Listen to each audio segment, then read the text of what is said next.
During my first year of college, I spent a Shabbat with the Bostoner Rebbe, and the Rebbe spoke that Shabbat about the names that Yosef and Moshe give to their sons, and noted that each of them give names to their children that evoke overcoming hardship and being in this foreign environment, and yet Yosef and Moshe reverse the order of the names. That is to say, each Gershom is named the way Menashe is named. Gershom and Menashe have the names that are familiar, and Eliezer and Ephraim have names that are similar. And he said this reflects the fact that Moshe and Yosef had really different experiences of Egypt. For Yosef, Egypt is the land of great opportunity, and for Moshe, Egypt is the land of his birth, but a place that he comes to recognize is an evil empire, and he leaves the palace of the king to stand in solidarity with slaves. Some years ago, I spoke about this and compared it to our own experience of living as Jews in America, a land of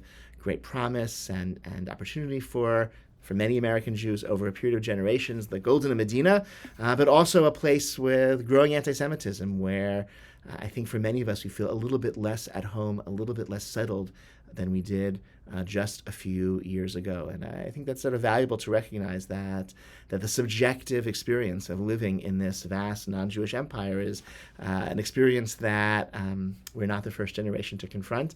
This is something that Moshe experienced and Yosef experienced, and it's legitimate and valuable and important to just sort of take stock of the situation, the circumstances in which we find ourselves. What are the risks? What's the peril? And what are the opportunities? Yosef needed to recognize the opportunities that existed in Egypt in his generation, and he couldn't have saved the world had he not recognized that. And Moshe, of course, had to recognize the evil that existed in the Egypt of his generation in order to understand there was no future for Jewish life in Egypt, and his place was in solidarity with the slaves and not in the palace of the king. And I think that task of discernment is one that each of us have to do in every generation.